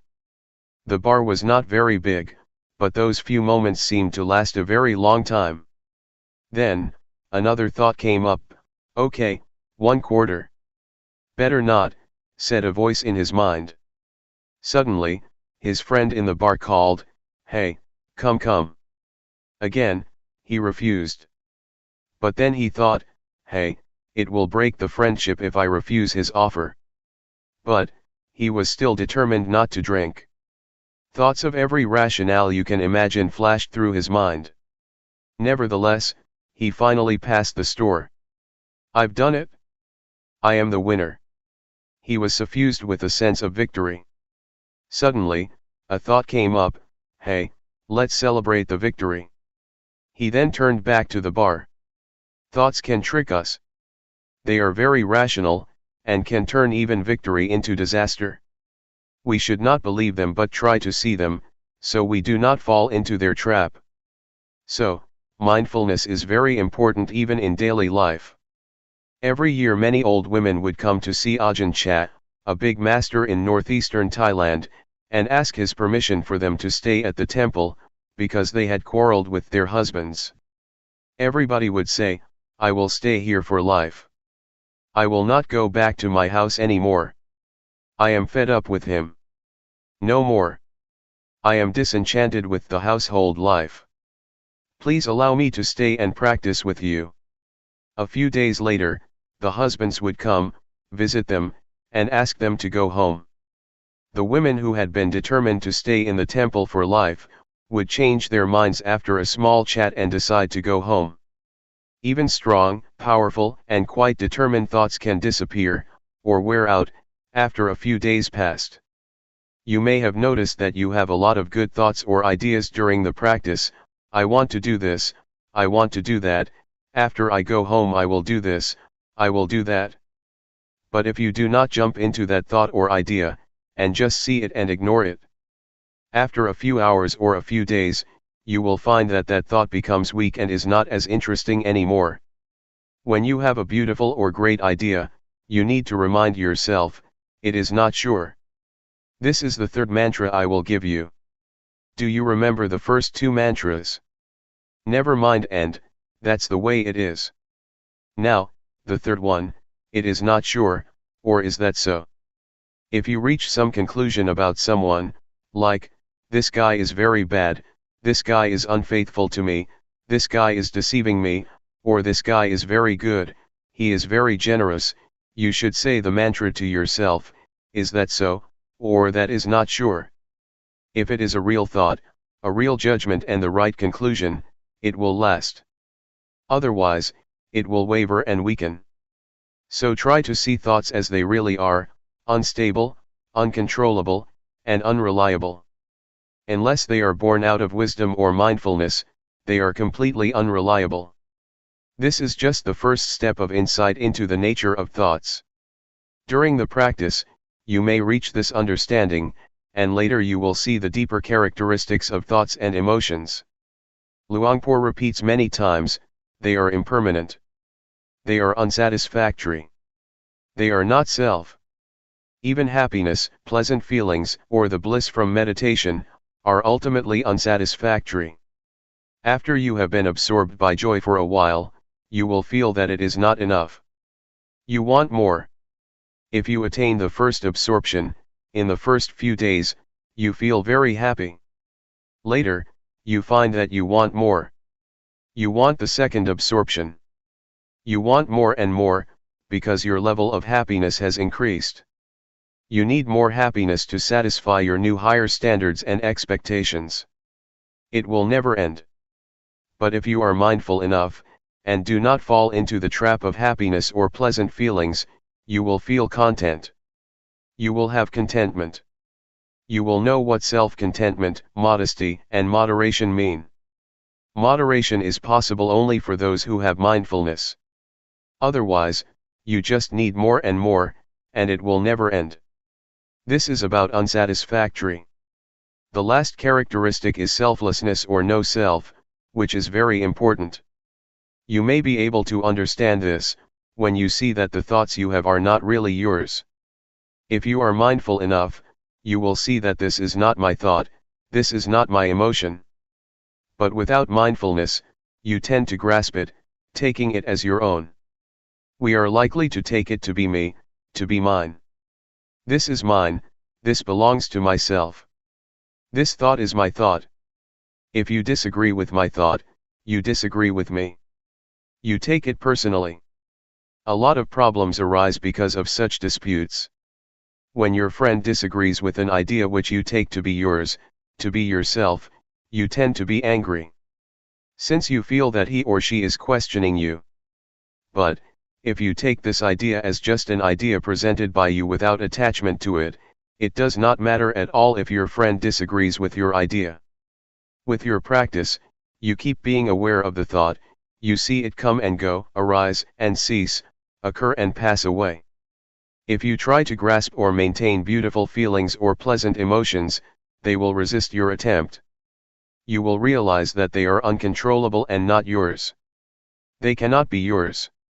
If you have this insight, you will understand why we cannot and should not believe our thoughts, because they just come and go, they have no self. This is what Luangpor tries to instruct you, but you do not need to rush or try to have such insight. If you repeatedly take notice of your thoughts, if you know them and are aware of them, the insight will come by itself. The nature or the characteristic of thoughts and emotions, or all mental states, will be apparent to you. That's why Luangpor says, the truth will reveal itself. Our job is to obtain or sustain awareness. So just stay aware and the process will lead you to the truth. That's all for this morning. July 12, 1997. Meditators for Friends. According to the Buddha, there are 4 very good friends who help each other and also are very helpful to us: mindfulness, sati, awareness, sampajanya, concentration, samadhi, and wisdom, panya. If you are skillful, you can use these 4 friends, or these 4 virtues, to handle a disturbed mind or distracted thoughts. You have already been introduced to mindfulness and awareness, and know how to deal with distracted thoughts, that is to be aware and mindful of these thoughts or emotions. Once these thoughts are recognized by our awareness, they just fade away. It is as if you come face to face with a burglar about to steal something from your house. You see him and he becomes frightened and disappears. Or, it is like a dog. Suppose we visit a friend's house, and his dog is barking and going to bite us. If we just call out the name of the dog, it will stop. This is how mindfulness and awareness work together, to keep you from being attacked or hurt by distracted thoughts. Yet, sometimes the burglar is very big and you are very small. You saw him face to face but he just knocked you down. So if the thoughts are very powerful and your mindfulness is still weak, it is not appropriate for your mindfulness to face such powerful thoughts. It is better for you to turn your back on these thoughts. Just ignore them. This will be helpful for beginners. That's why Luangpor suggests that in the beginning stage you just be aware of your body, and do not pay much attention to your thoughts. Ignore all thoughts, feelings, and emotions, and just pay attention to your body. In some situations, concentration may be necessary for us to handle powerful thoughts or emotions. Concentration, in this case, means fixing our mind on something that can turn our attention from distracted thoughts. Normally, object of concentration we prefer is that which is attractive to our mind. For example, if you get angry and want to get rid of the anger, you may find it easy to turn your mind or your attention from anger to music, toys, or whatever gives you pleasure. If you are attentive enough to the object that you have chosen to be attentive to, a few minutes or a few hours later, you will find that the anger has disappeared. Anger, like any emotion or thought, is like fire, it needs fuel. Normally, it is sustained because we ourselves keep adding fuel to the fire, so it keeps burning. If we turn our attention to something else, or do not put firewood into the fire will be extinguished because there is no wood to consume. Yet, in reality, we cannot depend on music or something external to us all the time, because anger can take place anytime, in the subway, or during a conversation. So we need to depend on ourselves, by choosing those we already have as objects for concentration. That is why the master suggests you use the breath or your body's movement as the object of meditation. When you feel disturbed by thoughts or emotions, you should just turn your mind back to the breath or your body's movement. Gradually, the thoughts or disturbing emotions just disappear. In the beginning, the breath or your body's movement is not powerful enough to attract your mind. It is less attractive than music, sports, etc. Yet, if you practice enough, your mind will become familiar with the breath or your body's movement, and it can be in harmony or as one with them easily. The fourth friend is wisdom. This has a lot of meaning. When you become distracted by your thoughts and do not know how to deal with them, you may try to bargain with them. You may say to yourself, "Okay, I will talk with you later," or "I will think this thought later, but not now." You negotiate with them. To bargain with the thoughts, saying, "After this retreat I will recall you again, but not now," is a technique you can use to reduce the thoughts. Normally, only the advanced practitioner can use wisdom to handle the thoughts, because it is a method that requires one to come face to face with one's thoughts and emotions. If your mindfulness is not powerful enough, your thoughts or emotions will just trap you, or trick you, persuading you to fall into them. In Thailand, masters have a practice of going into the forest alone. We call it tudong. It means to live as an ascetic in the forest or in the cemetery. A lot of things may happen: fear, the beast, tigers, or elephants can attack the practitioner.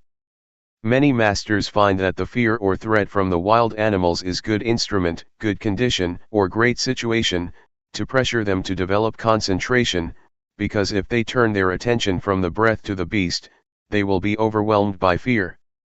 Because they are really afraid of the beast, their minds turn inward, developing concentration a lot. So masters use the threatening situation to force their minds to look inwards. This is a skillful and unusual way of developing concentration and mindfulness. One master, Ajahn Chah, tried to look into the fear to investigate it. When the powerful fear arose, he investigated the fear and asked himself, "What are you afraid of?" A voice replied, "I am afraid of death." Then he asked himself, "If you don't die today, won't you still die tomorrow?" Everybody has to die, today or tomorrow, he replied. So, he asked again, why should I be afraid? Everybody has to die. This enabled him to face death at that moment with peacefulness. Some masters in that situation just keep asking, what am I afraid of? I am afraid of the tiger. Which part of the tiger are you afraid of, the tail, the ears, the eyes, the legs, or the claws? No, I am not afraid of the tail, nor the ears, nor the eyes, nor the legs, nor the claws. So, what are you afraid of? I don't know. With such penetration by wisdom, fearful emotions just pass away. They do not use rationalization, but an analytical mind to divide the tiger parts, and they do not feel fearful. But as Luangpor says, if you have insights into body and mind, into the nature of body and mind, into the temporary state of body and mind, such insights will enable you to go through all problems, distraction, and negative emotions very easily. With a flash of insight, you can go right through them, you have no need of questions and answers. If you understand that these mental states are impermanent, unsatisfactory, and not self, the thoughts are there but they are not me, they are not mine, you become detached from them and they lose the power to tempt you. This is how wisdom works to solve problems. This is just a summary of how to use the different means of dealing with the enemies of the mind. We are like warriors, we need to know many kinds of weapons to deal with our enemies. If you only know one weapon, it is not enough to handle different kinds of problems. In fact, a sense of humor can help you too. If you take any given thought too seriously, you will get into trouble, but if you make fun of it or have a sense of humor, you feel more light-hearted. You can laugh at it, as Luangpor always says, laugh at your thoughts and tell yourself not to be crazy with them. That is also helpful. For example, when you are disturbed by the noise of building construction, visualize the face of the man who is doing the job. Oh, what a poor man. We will have no hostility toward him, but rather pity him. Please learn how to use various techniques, or virtues, for your own benefit, for your own spiritual practice. Nevertheless, I am not much worried about the problems that we face, because when we have problems, we tend to be careful. It is when we are happy that we tend to be careless, and drop our guards like the alcoholic man in the story that I told you earlier. He was very careful when he walked past the bar, which is why a lot of temptations could not persuade him to drink. But when he passed the store, he became proud. Oh, I am the victor. I am the winner. At that moment, he became less careful, and the desire to drink tricked him, convincing him to go back to the bar. Please be careful when you achieve some level of spiritual success, when you have insight, or when you attain the well-developed mindfulness. At that moment, you have to be very careful. There is a story that in China, during a talk like this in a temple, there was an earthquake. All the disciples ran away, but the master stayed still in his place, showing no sign of fear. The next day, after the chanting and the Dhamma talk, there was question and answer session. One student asked, "What is mindfulness?" The master replied, "Mindfulness is the ability to be calm in time of danger. For example, did you see me? When there was an earthquake, I could stay still and drink water without showing any signs of fear. Did you see me tremble? No." One student answered, "You did not drink water. You drank soy sauce." So, please be very careful with pride and conceit. They are very dangerous. Conceit is the last obstacle that only the Arahant can get rid of. Be careful. July 12, 1997. Meditation in action. Meditation enables us to be with ourselves, to see ourselves speaks, sometimes silently, sometimes loudly, sometimes frustratedly, and sometimes happily. You can see how silent or how loud your mind is. We need time to converse with ourselves, to see ourselves, because most of the time our attention is turned to our surroundings, to television, to books, to work, or to our families. We do not have much time to be with ourselves, despite the fact that we should be our best friends. The practice of meditation is the way to make yourself your own best friend, as much as it can be. There is another kind of friend, a bad friend, the friend who seems to agree with us all the time, who spoils us without ever resisting or disagreeing with us. This is not a good friend. A good friend is a friend that keeps reminding you of the proper way of living, who keeps reminding you not to be lost in yourself. Mindfulness works like that. It keeps calling your mind not to be spoiled, not to indulge in your thoughts, be they good thoughts or bad thoughts. Those who have mindfulness will be aware of this. You can observe for yourself how long you have already spoiled your mind. You let it be distracted all the time, you never try to call it back to its proper place. You just follow it, and support it. When your mind gets angry, you follow the anger. When your mind is frustrated, you let it dwell on its frustration. You never recall your mind. Sometimes you may try, but you never have enough strength to call it back. Hey, come back. You are indulging in anger. You are lost in anxiety or suffering. Come back. Now, with mindfulness, you will be able to be a good friend to yourself. You will be able to call your mind back to its proper place, to the present moment, to the present activity. We are not going to spoil our minds anymore. We will be able to turn our attention to the place where it can experience non-suffering, be beyond suffering. You may call it happiness, if you like. But if you have insight, you will know that happiness is also a kind of suffering.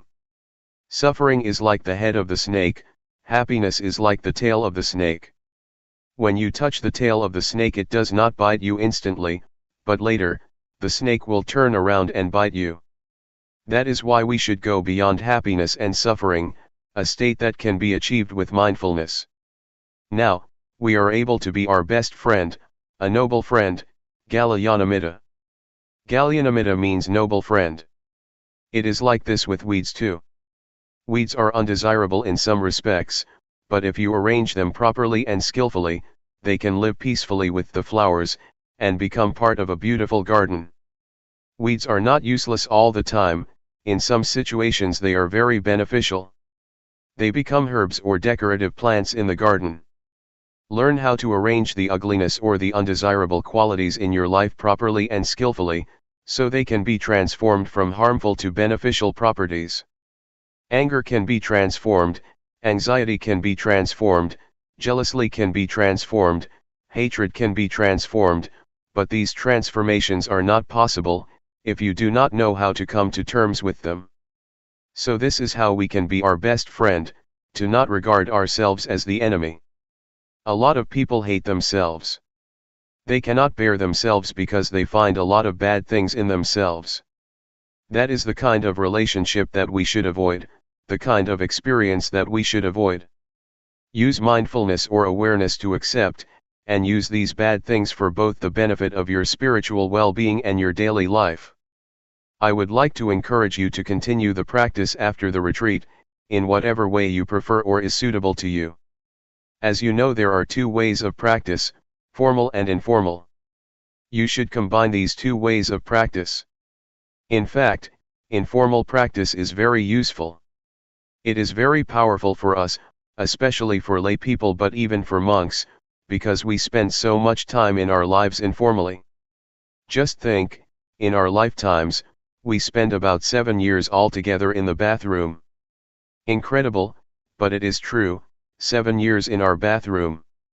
If you use 7 years for the whole practice, that is wonderful. A retreat of 7 days is small compared to the 7 years in the bathroom. You meditate in the bathroom, whatever you do, whether it be brushing your teeth, taking a bath, urinating, or excreting, can be the act or form for mindfulness. You can breathe with mindfulness when you are on the toilet, or just rub your fingers. You can improve greatly if you are mindful in the bathroom. Do not belittle it. In fact, the time spent in the bathroom is only a small portion of our lives. We spend much more time on the street or in the office. Please integrate mindfulness into your daily life. Take every opportunity for mindfulness, Even try to choose something as a sign to recall your mind back, for example, the traffic light when you cross the road. Most people prefer the green light and do not like the red one, right? When we face a red light we are disturbed. We want to go through, we do not want to stop at the crossing. Please regard the red light as the sign to stop your distracted thoughts, or to call your mind back to the breath, or to your hands that are holding the steering wheel. Just rub your fingers or follow your breath mindfully with awareness during the red light. When you hear the telephone ring, do not rush to it suddenly. Wait for a while. For people in primitive countries, for people in villages, it is quite strange that we are so stimulated or sensitive to telephone rings, we just go instinctively. Why are you so reactive to that? You should be mindful of yourself. You should know when to walk to the telephone gracefully. So, let it ring for a few times, then just walk calmly to it, or use it as a sign to call your mind back first. Do not react to it suddenly or hastily. So you can choose many events in the chaos of your daily life as instruments for your mindfulness, be they noises, sights, odors, or sounds. This is how we apply informal practice to our daily life. Nevertheless, I would like to suggest you not forget formal practice either. Spare at least a few minutes of your day every day, for formal practice. Every day, either after you wake up or before you go to bed, spare at least 10 minutes for the formal practice. You can spend half a day every week or 1 week every year for formal training. The 10 minutes in your daily life, or a half day or 1 day in your week, or the 2 weeks in a year, will expand the meditation zone, from 10 minutes to 20 minutes and then to 30 minutes in daily life. By meditation zone, I refer to the state of mind. For example, if you practice 10 minutes in meditation with awareness, the next 10 minutes will be dominated by awareness, despite your having already stood up and given up the formal training. The influence of awareness covers the time beyond the formal practice. If you keep doing this, it will keep expanding from 10 minutes to 20 minutes to 30 minutes. It expands like the radiance of meditation, that keeps expanding if you keep practicing. This is what I call meditation zone in terms of time, in terms of influence, or state of mind. Eventually, people around you will be affected by your mindfulness, by your awareness. This is how you can transform them by your own natural being. Peace can be experienced by the people around you, as can compassion and loving kindness. If you have loving kindness, it will radiate out from you, and people will be affected by it. The same is true of mindfulness. It also radiates and affects the people around you positively. Please, keep reminding yourself to apply the practice to your daily life, in suitable and skillful ways. There is no formula for this, but the point is to take advantage of everything, every moment, every event, every occasion for mindfulness. Even the death of somebody you love, even the harsh words you hear, can be transformed to be positive and beneficial for you and other people. Similar to garbage transformed into flowers and food for us to eat. Food we eat and beautiful flowers are grown out of compost, or garbage. Their roots know how to transform garbage or compost into life, into vitality, into beautiful flowers. Keep practicing, and your mind will come back more and more quickly. You already have mindfulness and awareness in your mind. Please use them over and over. Unlike the body, where if you use a muscle too much it becomes exhausted, mindfulness is not limited by how much you use it.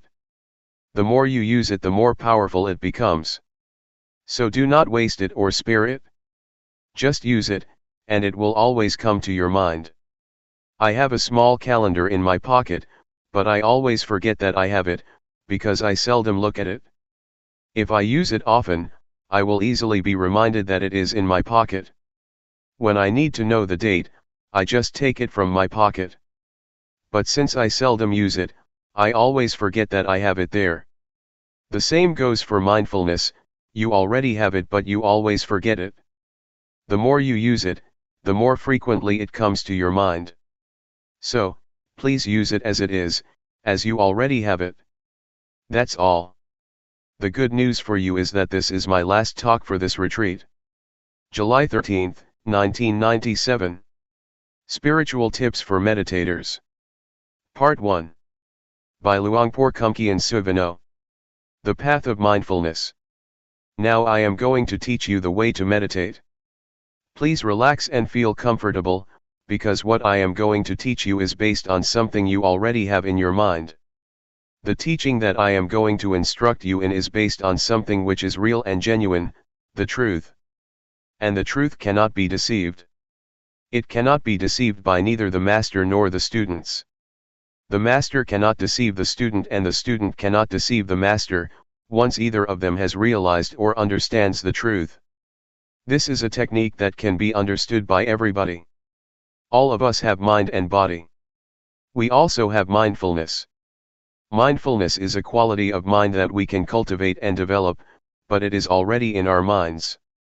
Once we are mindful or once we are awakened to mindfulness, all of us are the same, but if we do not have mindfulness or if we are not mindful, we are different.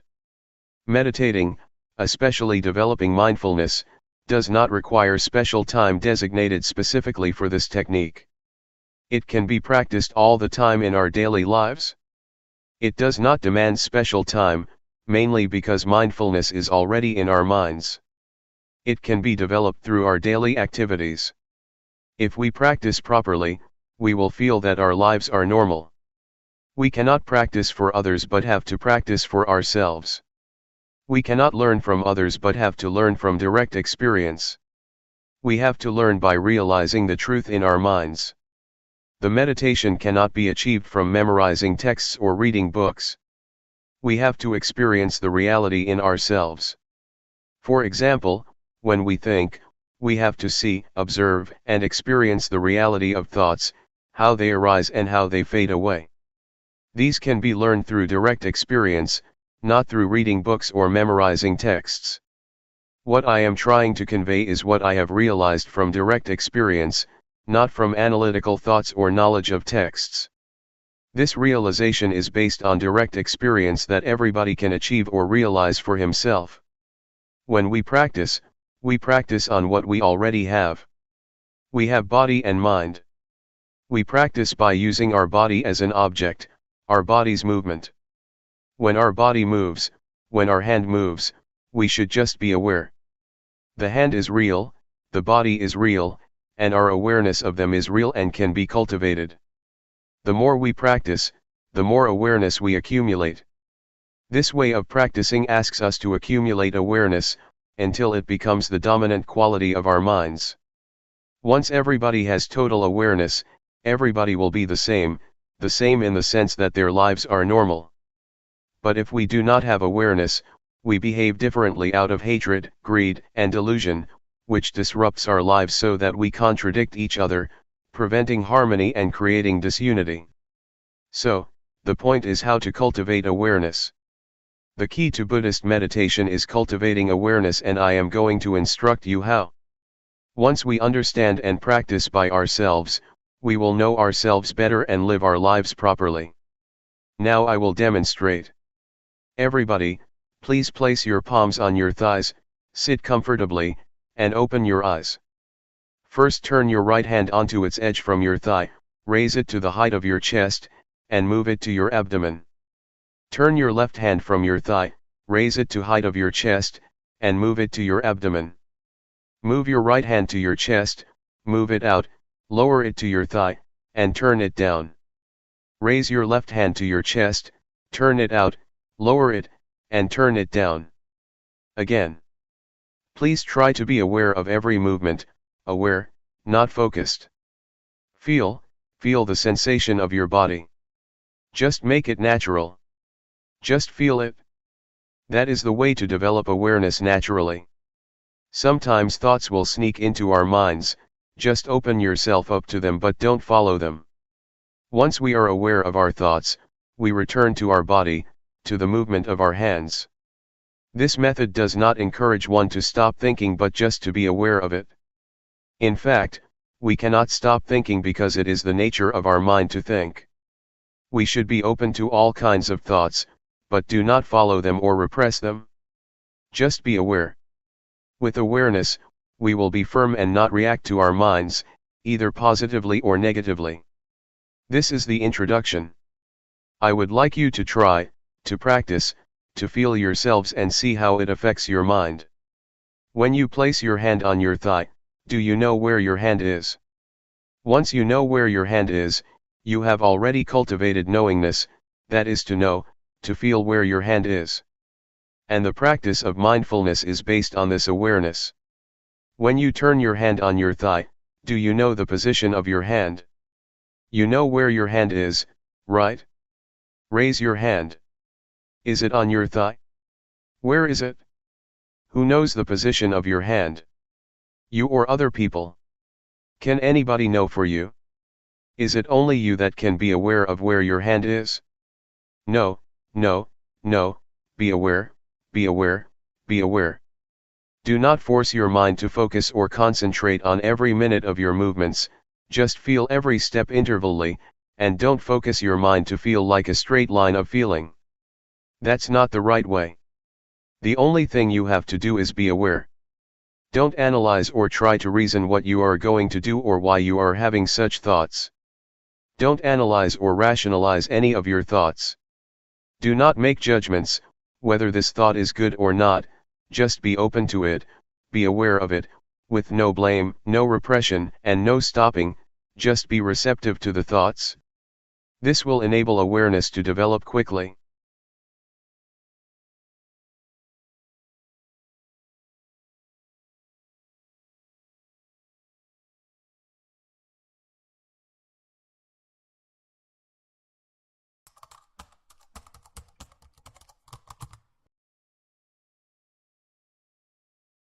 May all beings be at ease, whatever living beings there may be, whether they are weak or strong, omitting none, the great or the mighty, medium, short or small, the seen and the unseen, those living near and far away, those born and to be born. May all beings be at ease.